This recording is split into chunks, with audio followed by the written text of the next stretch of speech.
দর্শক, আজ একটা হৃদয় বিদয় ঘটনা ঘটে গেল আমাদের কচুয়া আকানে রসুলপুর গ্রামে। হৃদয় বিদয় ঘটনা বটে, যেমন আমার হাতে দেখতেছেন একটা তাবিজ।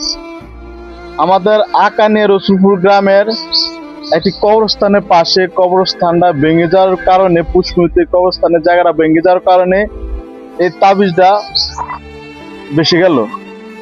আসলে মানুষ কত নরপশু হতে পারে, মানুষ কত কালপিট হইতে পারে, যার কারণে একটা মানুষকে ক্ষতি করার জন্য এত বড় একটা পাপের কাজ করতে পারে। আমার হাতে যে তাবিজটা আপনি দেখতে পাচ্ছেন, বিভিন্ন মার্কিন কাপড় দিয়ে, মুদ্রারি কাপড় যেটা বলা হয়, এটা দিয়ে লাল সুতা দিয়ে পেঁচায়া ভিতরে কি আছে সেটা তো আর আমরা দেখাতে পারবো না। আর এইভাবে দুটা স্টিলের তালা নাকি পিতলের তালা, সেই পিতলের তালা দিয়ে তারা এমন ভাবে মোড়া তাবিজের অবস্থানটা করছে।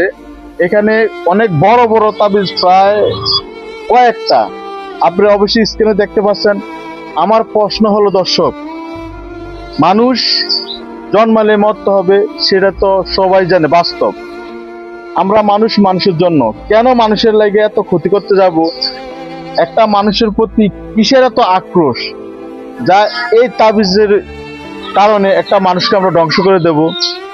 মানুষের সাথে শত্রুতা, হিংসা হিংসি আকাঙ্ক্ষা থাকতেই পারে, কিন্তু আজ এত বড় একটা ঘটনা আমাদের চোখে বেশি পড়লো। আমি আসলে তাবিজ তুমান অনেক সময় বিশ্বাস করতাম না, কিন্তু আজ যখন দেখলাম, আমি হাতে নিছি, এখনো এই তাবিজটার ভিতরে বিভিন্ন আতরের ঘেরান বেশি আসতেছে। তারা এমন ভাবে তাবিজটা করা হয়েছে, আপনার টুর কত খারাপ হলে এই সমাজের মানুষ একজন মানুষের জন্য, বা জানি না কার জন্য করছে, কি একজনের জন্য করছে না পুরো ফ্যামিলিটাকে ধ্বংস করে দেওয়ার জন্য এই তাবিজটা করছে, আমরা তা জানি না। দর্শক, আপনারা এই ভিডিওটা দেখার পরে আপনাদের মূল্যবান মন্তব্য আমার এই কমেন্টসে বলে দিবেন যে আসলে তাবিজটাকে এখন কি করা যায়, আমরা কি এটা পালাই দিব, পড়াই দিব, না কি করতে পারি, সেটা ব্যাপারে একটু আপনারা আমাদেরকে বলে দিবেন। আর আরেকটা বিষয় হলো, আপনাদেরকে বারবার একটা জিনিস বলি, মানুষ মানুষের জন্য মানুষের ক্ষতি যারা করতে চায় এমন করে,